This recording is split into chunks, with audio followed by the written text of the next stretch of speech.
من بعد ما كنت عايشة في السطح في العمر ديالي 40 عام وتيقولوا عليا البايرة بنت الخيرية، حتى شي حد عمره ما غيشوف فيها ولا يتزوج بها. حتى وليت عايشة في فيلا بالجردة، وعندي الحاشم والخدم وعندي الشيفور. إلا عطاك الله ما عند العبد ما يحيد ليك، وربي كريم. إلا عطا كيعطي بسخاء. سمعوا القصة ديالي من الاول حتى الاخر. ايوا يا سيدي، بتعرفوا القصه ديالي. انا سميتي حليمه ولا حليمه، بحال في العمر ديالي 40 عام، عانس ولا بايره بالدارجه. عمري ما تزوجت الصراحه، ماشي شي زين، طويله ورقيقه، وخليت ما درت باش نغلاض، ولكن الغالب الله. عندي غير شعري طويل وعينيا كبار، والبشره ديالي سمراء، ما سمراش بزاف، ولكن المهم من اللي حليت عينيا لقيت راسي في الخيريه. والحياة في الخيرية صعيبة بزاف، لا حنين لا رحيم، حياة قاسية، خصوصا بعض المسؤولات الله يسمح ليهم كان القلب ديالهم بحال الحجر. وبحالي بحال جميع البنات اللي كانوا معايا كنا كنسولوا على العائلة ديالنا، فين والدينا، فين خوتنا، علاش ما عندناش عائلة. ولكن لا حياة لمن تنادي، حتى شي حد ما كان كيجاوبنا. ولانني كنت دائما كنلح على والديا ولا العائله ديالي، عيطات لي واحد النهار المسؤوله البيرو ديالها وهي تقول لي: حليمه بغيتي تعرفي شكون عائلتك؟ قلت لها اييه. قالت لي: واحد النهار جابتك واحد البنت في العمر ديالها 17 عام، هي وامها، كان حملها شي حد، ضحك عليها وحملها وخلاها ومشى. صافي هو يتسد هذاك الملف. قالت لي: هادشي اللي كاين الصراحه بيني وبينكم، هذاك هو الجواب اللي كنت موقعاه، لحقاش اغلبيه البنات اللي كاينين تما كانوا غير شرعيين. المهم دازت الايام حتى كملت 18 عام. صافي خرجت من الخيريه، قلت غادي نقلب ليا على خدمه باش نكمل قرايتي ونعيش. كان كيحسب ليا ساهل داكشي، ولكن الحياه كانت على برا قاسيه اكثر من الخيريه. على الاقل الخيريه كنا ضامنين في النعسو وكناكلو ونشربو، خاطر داك الماكله والشراب ماشي تلتم، ولكن على الاقل كنا كنحسو شويه بالامان. اما على برا فين غادي تنعسي، اش غتاكلي، اش غتشربي؟ لحنين الله يرحم الناس بحال الوحوش. المهم لقيت يعني القضيه ما سهلاش، صعيبه بزاف. رجعت طلبت المديره بانني نبقى نرجع باش نرجع نبات. قالت لي واخا. المهم كنقلب على الخدمه والو، لقيت غير اما نصبان ولا نسياق ولا نخمل، وانا كنت صغيره. داكشي المهم بقيت هكذاك، كنخرج مع الصباح كندبر على راسي، كنخدم شويه والعشيه كنرجع ننعس. حتى لواحد النهار المديريه تعيط ليا، قالت لي: راه لقيت لك الخدمه في واحد لوزين. صافي المهم فرحت وبقيت كنقلب حتى لقيت الكرا، كريت مع واحد البنات تا هما نيت بنات الخيريه. صافي ولينا مدابزين، كلشي مكرفس، كلشي خدام، مدابزين مقاتلين مع الكرا والماكله والشراب. وصافي بقينا هكذاك حتى داز الوقت. المهم البنات شي تزواج، كاينه اللي خرجت الطريق الفساد، وحده ماتت الله يرحمها، كاين وحده اللي لقاو خدمه في بلاصه اخرى ومشاو. بقيت غير انا واحد البنت سميتها زينب. المهم بقيت انا وياها حتى لواحد النهار زينب هي لقات واحد الخدمه اخرى في مدينه اخرى، هي تمشي وخلاتني. المهم اللي بقيت بوحدي في داك البيت، جاني الكرا غالي بزاف، وانا نمشي عند مول الحانوت وطلبته باش يلقى لي شي بيت رخيص. وفعلا لقى لي واحد البيت في السطح، غير بوحدي مرح صراحه مفوج. المهم فيه طواليت وبيت. صافي وتحولت ليه وعشت فيه. المهم بقيت هكذاك من الخدمه للدار، من الدار للخدمه. وحتى انا كنت بحالي بحال البنات، حتى انا دزت من المراهقه وكنشوف البنات كيتصاحبوا كيديروا علاقات، كيتراسلوا كيخرجوا. ولكن انا ديما صورة الام ديالي وهي عندها 17 عام وجات حطاتني في الخيريه، ما بغاش تفارقي، ما بغاش تخرج ليا من بالي. ديما كنشوف هكذاك غيكون المصير ديالي، ويضحك ليا التاني شي حد. مستحيل نسلم شرفي ولا نفسي لشي حد ويخليني واحله مع شي ضحيه تاني. المهم هذاك الباب كنت ساداه، وكان تيقولوا لي في الخدمه غير التران، لحقاش كان عندي نيشان ما قدرش شي حد يتبسل عليا ولا يقرب ليا. هكذاك بقات الحياه. كنت مداخله بزاف مع الناس ديال العماره، اللي بغات تصب نعاونها، اللي بغات تخمل نعاونها، اللي جاو عندها الضياف. المهم في الوقت ديال الكونجي ديالي ولا وقت المناسبات.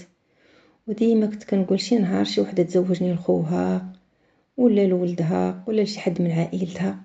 المهم ديما اللي بغات تصايب يحاولوا، اللي بغات دير اي حاجه كنعاونها، مداخله معاهم بزاف. ولكن والو. واحد السيده سميتها امي فطومه كانت ساكنه في برومير ايطاج، كانت هي وراجلها. ايوا لاله طمعاتني وقالت لي غادي نزوجك لولدي كان في اسبانيا، ولكن قالت لي ولدي راه باقي ما خداش الوراق، نهار يشد الوراق غادي نزوجك ليه. ايوا البنات طمعت بزاف. ايوا كنت اي حاجه انا اللي كنديرها ليها، انا اللي نتسخر، انا اللي نخمل، جيبي هادي، حطي هادي، ديري هادي. كانت دايريني بحال بنتها ولا نقولوا بحال الخدامه ديالها هكذاك. ايوا حتى دازت 5 سنين ولدها صايبو ريقاتو، هو يجيب قوريه وجا. ياه امي فطوم، لامي فطومه كنت يقولوا لي امي فطوم، وانا تنقول لها امي فطومه. الله يسمح ليها، ما كانش باغا تخسر الخدامه اللي كانت فابور. عمرها ما قالت لي بان ولدها راه صايب الوراق ولا تزوج. بقيت السيد ما في خبارو كاع، ما شاف فيا كاع. المهم دارت النهار ديال ولدها وعاونتها في سبيل الله. المهم داز داكشي ودازت الايام. المهم دازت الايام، عام على عام كاع البنات تزوجوا، الكبار تزوجوا سال عليهم الله، الصغار حتى هما تزوجوا، وانا والو عمر شي حد ما خطبني. بنادم كيسولي على من بعيد، اللي سمعني من الخير بنت الخيريه كيهرب، وانا ما عندي حتى ذنب، كنت غير ضحيه ديال شي وحدين اللي خطئوا. المهم الحمد لله على كل حال. نهار كملت 40 عام صايبت واحد الكيكه وزوقتها وجلست تنشوف فيها، وكنتحسر على شبابي اللي ضاع، وعمري لا زواج لا ولاد. ما عندي حتى شي امل في الحياه. كانت عندي غير عائله، غير على من نبكي وعلى من نشكي ونزورهم، ولا شي حد يسول فيا، ولا واخا حتى الجيران والعمار ولا كتبقاو غير جيران، غير يعني ماشي بحال عائلتك. المهم بقيت كنبكي وكنتحسر، واش عندي والديا فين هما، عندي شي خوت، عندي علاش. المهم قلت الحمد لله. حتى جات عندي صاحبتي زبيده بحال التران.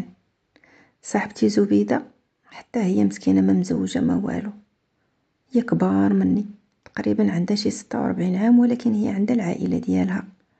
توفى باها وبقيت عايشه هي وامها مع خوتها. حتى هي مسكينه كتخدم في الديور، كتمشي تخمل الناس، وخدام مسكينه حتى هي صحتها تساست على عباد الله. ولكن الحمد لله على كل حال، على الاقل هي عندها مهمتها وعندها عائلتها.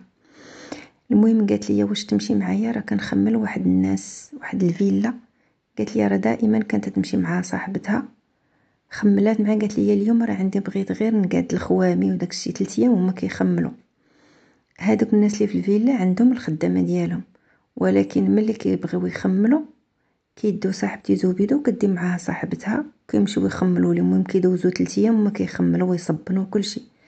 قالت لي راه صاحبتي صبحات مريضه واش تمشي معايا. قلت لها ما عندي خاطر ما. قالت لي عافاك لما يلا معايا، عي تعاونوني لما قديتيش، عي ونسيني. المهم مشيت معاها. عرفت والبنات واحد الفيلا كي دايره كبيره، والجرده كي دايره اش من الاتات، واش من هي داكشي اللي عيدك الديكورات والكوزينه قداش وكنت فكر داك البيت اللي عندي انا في السطح ولكن تنقول الحمد لله على كل حال. المهم جات صاحبتي بدات هي وديك الخدامه ديالهم بدات يركبوا في الخوامي كيلبسوا السداده. المهم بديت انا تنعاون فيهم، وصاحبتي هي طيح واحد الفاس وهي تجي ليها. نقول نرجع لكم شويه هذاك اللي في الفيلا. السيد سميتو كمال، العمر ديالو تقريبا شي 54 ولا 53 عام. السيد عنده شركه ولاباس عليه. المرة ديالو توفات وخلت ليه 3 البنات، وهذيك نسيبته امت مراتو هي اللي كتجي ولا امه، المهم كتجي هي اللي تحكم في كل شيء. المهم ديك صاحبتي مطيحه داك الفاس، هي بدا كتغوت عليها هذيك السيده. بدات قالت ليها واش عرفتي داك الفاس شحال داير؟ وانا نقول لها وعلاش كتغوتي عليها؟ مالو شحال داير كاع 100 درهم. شحال كاع داير 100 درهم؟ دابا نخلصوا لكم ما تغوتيش عليها. تقول لي شنو داير 100 درهم؟ وشويه دخل هذاك تيقولوا ليه السي كمال، دخل الكوزينه كهز كاس ديال الماء كنشوف فيه كيضحك. ملي قلت لك 100 درهم على داك الفاز، هذاك الفاز لا جايباه مراتو اللي ماتت موت البنات من اليونان. يعني داكشي بس السيده وديك راه من بنتها بقات كتغوت وغالي بزاف. داكشي انا ملي قلت 100 درهم بقى السيد كيضحك. صافي هي تجي صاحبتي قالت لي شوفي غتخرجي عليا، راه سنين وانا كنخدم مع هاد الناس. راه ملي كانت مراتو عايشه عافاك ما ديري حتى شي حاجه، الله يرحم لك الوالدين غتخرجي عليا. المهم بقيت كنغوت عليها هذيك. قلت لها ما تبقايش تغوتي عليها. قالت لي صافي غير خرجي سيري. قلت لها انا غادي نمشي، راه ما نصبرش لهاد العقروشه. عرفت واحد العقروشه لا سم فيها. المهم وانا نخرج قالت لي صافي غير سيري لا تخرجي عليا، تقدر مجري علينا بالشات. المهم مشيت، وديك البنيه الصغيره ديالو بقات شاده فيا شحال زوينه وشحال ظريفه. عرفتي صورتها بين عينيا، كانت صغيره كتشوف فيا هكذاك وعنقتها وبستها. قالت لي تلقي البنت، حيدات لي البنت من يدي. صافي وخرجت وشويه يتبعني السي كمال، اعطاني 200 درهم. قال لي قلت لي علاش غتخلصني انا راه ما درت والو. قال لي قلت ليه لا. قال لي غير باش تشدي الطاكسي. قلت ليه ما بغيت لا طاكسي ولا نمشي على رجليا. ويقول لي نوصلك. قلت ليه ما بغيتش. عرفتي وكنهضر حرشه كما قلت لك مرات يقولوا لي غير الدران. قال لي الله يهديك نوصلك، راه بعيده. واش ساكنه فين ساكنه؟ زوبيده. قلت لي ايه. قال لي راه بعيد عليك الحال نوصلك. ما بغيش بقى تابعني تيقول لي الله يهديك ما تكونش راسك قاصح، راك امانه عندنا، راك جيتي مع زبيده راه نوصلك. راه دائما كنوصل زبيده. المهم ركبت وبقات يقول لي قال لي وي عاود لي قال لي شوفي ما تقلقيش من نسيبتي، راه الزوجه ديالي توفات الله يرحمها وراه بنتها، وراه هذاك ذكرى من بنتها. هذاك الشيء علاش راهي متحسره على بنتها وعلى راه ما تديش عليها. قلت لي ولكن ما تبقاش تهينها. علاش؟ لحقاش نتوما كتهينوا على الناس اللي ما عندهمش فلوس ولا اللي خدامين عندكم قال لي الله يهديك شكون اللي قالك تنهينو؟ راه زبيده تخدم عندنا من سنين، راه حنا كلشي بحال بحال، راه كلشي حنا عباد الله. راه ماشي، راه غير السيده كما قلت لك راه مقلقه على بنتها مسكينه حزينه على بنتها. المهم قال لي راه سمعت قبيله سمعت زبيده كتقول البنات راه عيد ميلادك. قلت لي ايه اليوم عيد ميلادي. ايوا قال لي جويوز انيفرسير. بقيت كنشوف فيه تنضحك. قال لي علاش كتضحكي؟ قلت لي لحقاش عمر حتى شي حد ما قالها ليا. يقول لي كيفاش على ما عندكش عائلتك ما عندك؟ قلت لي لا ما عنديش، انا بنت الخيريه. المهم قصتي كلشي خاصو يعرفها حتى في العماره كاع الناس كلشي انا اللي تلاقيت معاه كنعاود ليه القصه ديالي. المهم بقيت كنعاود ليه شويه بديت نبكي ويقول لي اجي نجلسوا في شي قهوه تشربي شي عصير. قلت لي ما بغيتش. قال لي لا راه ما غاديش ناكلك. هو انت كتقولي راه عندك 40 عام. قلت لي ودابا باش غتعايرني؟ قال لي ما غنعايرك ما والو، يلا تشربي شي عصير وصافي ما تدخليش هكذاك باكي وانت اليوم عيد ميلادك. يلا نشري لك شي حلوه ولا شي حاجه. المهم البنات ما عرفتش على راسي حتى نزلت للقهوه وشد لي عصير وحلوه. المهم بقينا كنهضروا، عاودت لي القصه ديالي كامله وعاود لي حتى هو القصه ديالو كيفاش توفات مرته وكان كيبغيها بزاف وكانت بنت ناس وبنت عائله وخلات ليه 3 البنات. المهم تيعاني مع بناته لان فقدوا الام ديالهم. صافي وصلني مشيت في حالي. داز تاني شي يومين ملي خارجه من اللوزين عاد لقيت سيد كيتسنى. قال لي تمشي تغدي وننضو فيه واحد الدوره. قلت لي ماشي داك النهار ركبت معاك كيحسب لك انا لا بنت الخيريه، راه انا ديال راسي، راه انا بنت الزنقه، على اللي جاي يضحك عليا واللي جا نركب معاه واللي جا. اجمع راسك ولا غادي نفرج فيك امه محمد. يلا عرفتي درت فيه واحد الدور. قال لي صافي صافي صافي, صافي مالكي. لا راه ما قصدتش. قلت لي يلا سير فحالك. بغيتي تفلى عليا لان كنت كنظن راه بغيت تفلى عليا. المهم مشى فحالو.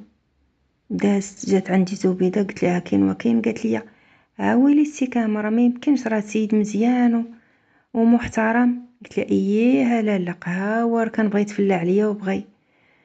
المهم دازت واحد النهار يوم الحد كانت عندي روبو. فقت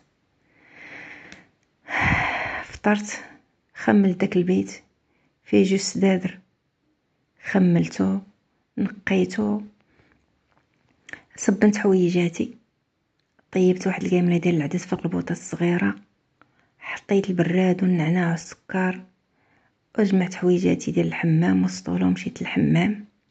تحمحمت، رجعت دزت عند مول الحانوت خديت جوج خبزات وطلعت هكذاك تتيبان ليا البيت ديالي محلول. تلقى السي كمال وزبيده. غوت قلت لاش كديروا هنا؟ لقى زبيده صاحبتي عندها السارود ديالي، كنتيق فيها وزيدوا نتيق ولا ما نتيق اصلا اشنو عندي انا ما كما قلت لكم راه غير جوج سدادر. المهم زبيده تمت خارجه قالت لي، قلت لها فين غاديه؟ هذا اش كيدير هنا؟ وشافوكم الجيران؟ قلت لي راه انا جيت انا وياه. قلت ليش كيدير شنو؟ قال لي غير صبري. لا لا غير سكتي صافي غير صبري. قالت لي زبيده تي مالك يا صاحبتي مالكي هكذا؟ حشوم عليك حشمتيني. قالت لي مالكي؟ قلت ليش بغيت جاي تاني جاي عندي ليش جاي؟ شوف راه انا الجيران داخله معاهم والسمعه ديالي مع الجيران، ما تشوهنيش. المهم قال لي ما غنشوهك ما والو. المهم جلسنا قلت زبيده قالت لي زبيده عمرتاتي سخن داك العدس حطيته وجلست ياكل. سيد عجبو الحال، ضغمتي من ضغمتو من زبيده. المهم شربنا اتاي وداك الشيء. المهم قالك ندخلوا في الموضوع. قلت له ما الموضوع؟ قلت انا ربما بغاني نخدم عندهم او بغاني نكون مربيه ديال البنات او شي حاجه. قال لي تزوجي بيا. قلت لي شنو؟ كنشوف في زبيده قلت لها كيفاش تزوجي بيا؟ النكته هذه ولا شنو؟ قال لي ايه واش تزوجي بيا؟ قلت لي نتزوج بيك؟ ايه. قلت له عرفتيني شكون انا؟ قال لي ايه راه عرفتك وقلتي لي. وقالت لي زبيده انا بغيتك تكوني مراتي وام بناتي. انا بغيتك، انا شفتك كيفاش تعاملتي مع بناتي الصغار وشفتك مرا معقوله وسولت عليك زبيده وسولت عليك حتى في الخدمه. راه انا بغيت ام لبناتي، واش تقبلي تكوني ام لبناتي؟ ها انت قلتي ما عندك لا عائله ما عندك، هاي انا جبت لك عائله. انا عندي العائله ولكن بناتي خاصني الام ديالهم. بقيت كنشوف ما عرفت واش نضحك ولا نبكي ولا انا في حلم ولا في علم. قلت زبيده شفت زبيده قالت لي راه كيهضر بصح. السيد راه ماشي كيتفلون كنخدم عنده من سنين. عرفت هاد البنات واحد الفرحه جاتني، واحد كنطرش في وجهي تنقول واش انا فعلا السي كمال رجل اعمال فيلا غادي يتزوج بيا. قالت لي يا زبيده واش موافقه؟ قلت لها موافقه. المهم فرحت، خرجت كلتا للجيران العماره كلشي جاو تيباركوا ليا قالوا لي فين دبرتي العفريته على هادي. المهم عاودت لهم القصه كامله. المهم كلشي فرحان كلشي فرح ليا، حتى زبيده فرحات ليا بزاف مسكينه الله يعمرها دار. المهم جاب الام ديالو، امو باينه بنت الخير، بقات كتشوف فيا وقالت لي شوفي انا عاودت لي على ولدها، عاودت لي على مرتو اللي توفات. قالت لي راه كانت بنت الناس وكانت مزيانه وراه كان كيبغيها وحزن عليها بزاف وبغيتك غير تهلي في البنيات. البنيات مكرفسات ملي ماتت امهم، مره كنجي انا، مره كتجي جداهم متباهم، ومره راه ولدي خاصو يستقر. وملي اختارك انتي انا بنتي راه ملي شفتك ارتاحيت لك. المهم راه ولدي راه ماشي باقي صغير، راه ولدي راه كبير وعارف شنو كيدير. ولدي كامل الا اختارك عارف علاش اختارك. انا ما نقول لكم الا الله يكمل عليكم بالخير. المهم البنات شفت السيده المهم استلطفاتني ولا كما كنقولوا. المهم بغاتني قبلاتني، فرحت بزاف. وجاو العيالات ديال الجيران كلهم شهدوا فيا بالخير، كلهم شكروني ليها وقالوا لي راها مزيانه ومربيه وحادقه وكتعرف تطيب وكتعرف. المهم بقاو كيشكروا فيا، كلهم شهدوا فيا بكلام الخير. وراه داكشي اللي كاين، يعني حسيت بهم نيت بحال عائلتي وكلشي فرحانين ليا. المهم نهار جات شافتني الام ديالو شويه جاو ضلنا العقد وقال لي راه ما غندير لا عرس لا حتى شي حاجه. انا قلت ليه ماشي مشكل. المهم الجيران الناس ديال العماره فرشوا السطح وداروا لي النهار ديالي بالشطيح وبالريح، وداروا لي الحنه وجابوا لي الهدايا وجابوا لي كل شيء، فرحوا ليا. كاين اللي اعتبرتني اختها، كاين اللي اعتبرتني بنتها، كاين اللي. المهم الهدايا اللي شديتها البنات عرفتي واحد الفرحه، فرحوا ليا. واحد النهار حسيت براسي وسط عائلتي. داك النهار حسيت بكيت بالفرحه. المهم دوزت النهار ديالي ومشيت انا عند راجلي وحست احسن ايام حياتي. احسن يعني ما كنتش مصدقه وانا عايشه ديك الحياه. عرفتي السيد صدق اكثر من داكشي ما كنتصور. داكشي اللي عاودت ليا زوبده اكثر من داكشي. السيد مربي وولد الناس وتعامل معايا مزيان مزيان. واحد الحنان فيه، واحد الحنيه باش تعامل معايا. راه عشت الرفاهيه. البنيه الكبيره المراهقه لقيت معها صعوبه وعذباتني بزاف. البنيات الصغار لا، البنيات بغاوني بزاف وحنيت فيهم، ولكن حتى البنت المراهقه حنيت فيها لانني انا اللي مجربه ان ما يكونش عندك عائله وما يكونش عندك والدين. وحسيت بداك الدفء ديال العائله. المهم البنت ما كانش تحملني، كانت كتكرهني بزاف. وعاده جدها ومتمهم كانت كتحرشهم بزاف، خصوصا البنت الكبيره. حتى تتولي معايا شويه، ولكن غير كتمشي عند جدها ولا ملي كتجي جدها كترجع مبدله عليا وكتحرش خواتاتها الصغار. واخا الصغارات ما كانش كيتاثروا، كان كيبغيوني كنبغيهم. وحتى البنت الكبيره كنت كنبغيها بزاف، واخا ما عرفتش دير ليا. عمري ما شكيتها لباها ولا قلت ليه بنتك شنو دارت. حسيت بحال بناتي، وفعلا البنات كنت كنبغيهم من قلبي من قلبي فعلا. كنت كنحس بنتي مراهقه وكتمرد عليا بحال هكا كنت كنحس. عمري وعيشتهم احسن عيشه وعشت احسن عيشه. تهليت فيهم بزاف.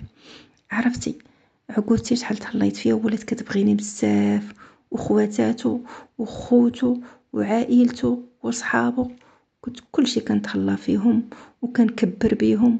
والبنات وتتعرفوني راه كنت حادقه، كنعرف الحلاوي كنعرف الطياب.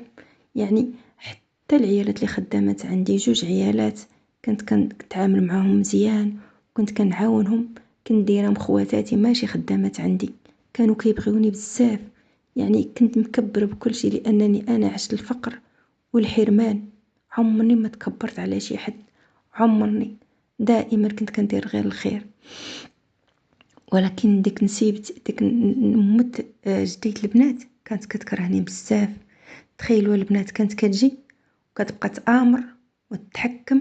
علاش حولتي هادي، علاش درتي هادي، علاش بدلتي هادي. وكانوا دوك الخدامات يقولوا لي علاش كتخليها كدير لك هكذاك، راه واش نسيتي بانك انتي مولا الدار. كنقول لهم شوفوا راه الله يحسن العوان، راه حرقه بنتها اللي ماتت. ما كنتش كنديرها حتى هي بحال امي، ما كنتش نهائيا. عمري ما غيرتها ولا بامكاني ندور فيها ولا نقول لها هذه داري. ولكن انا لا، عمري ما جرحتها ولا قلت لها شي حاجه.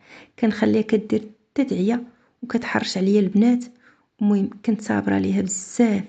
كنت شي مرات فعلا كنتعصب وكندخل البيت ونسد عليا حتى تتمشي. ولكن راجلي عمرني ما قلت لي شي حاجه. كانت يقول لي كيفاش كتعامل معك، كنت نقول ليه لا مزيان هذيك لحقاش كان عارفه. ولكن انا ما بغيش نخسر ديك العلاقه بينه وبين نسيبته اللي هي جدات دوك البنات، لان هي اللي بقات ليهم من ريحه امهم. ما كنتش بغيت. المهم البنات حتى لواحد النهار وانا نصبح دايخه وصبحت نرجع وانا نمشي عند الطبيب ودرت التحاليل لقيت راسي حامله. واحد الفرحه، بكيت بالفرحه.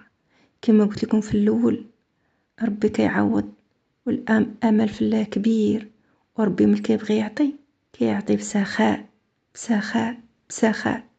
فعلا حمدت ربي وشكرته على النعمه اللي عطاني. ربي عطاني راجل وعطاني عائله، ودابا انا حامله من بعد 40 عام، اكثر من 40 عام يعني، راه دازت مده. لقيت راجلي فرح بزاف وعائلته. الا جديت البنات كانت ملي سمعاتها كرهاتني بزاف، وحتى البنت الكبيره يعني ما كتزيد كتكرهني، خصوصا ملي شافت باباها كيدلعني وجدها الاخرى وعماتها وكل شيء فرح بيا. المهم بقيت صابره ونفس وانا فرحانه، وخا ديك البنت عذباتني بزاف، ولكن نهائيا كنت كندير غير الخير وكنتعامل. تلقى واحد النهار غادي تبغيني. وفعلا ملي ولدت وليد اياه عطاني ربي وليد، وراجلي راه طار بالفرحه، ولدت لي هو اللي العاد، وعكوزتي طارت بالفرحه والناس يفرحوا بزاف.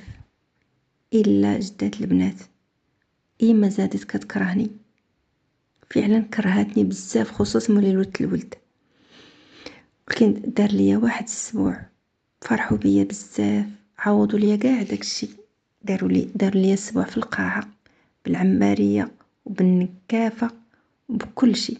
قال لي غادي نعوضك على كل شيء، وعجوزتي وناسي كلهم عوضوني، يعني فرحوا بيا. وعشت احسن ايام حياتي انا وليدي اشرف.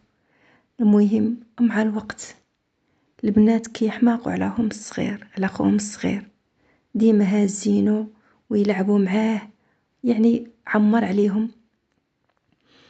وهذيك جداهم واخا تتحرش واخا كتكره، مع الوقت البنت الكبيره حتى هي ولات كتبغي خوها بزاف، وما بقاتش كديها في جدها، ما بقاتش كتسمع ليها، لحقاش داك الخير اللي كنت كندير معاها حتى هي ولات كتبغيني بزاف، لحقاش كنتعامل معها مزيان. واخا ولدت ولدي ودائما كتقول لهم ولدات الولد ها هي غتقلب عليكم باباكم، ها هي غتقلب عليكم، ها هي غتولي تتحكم في الدار.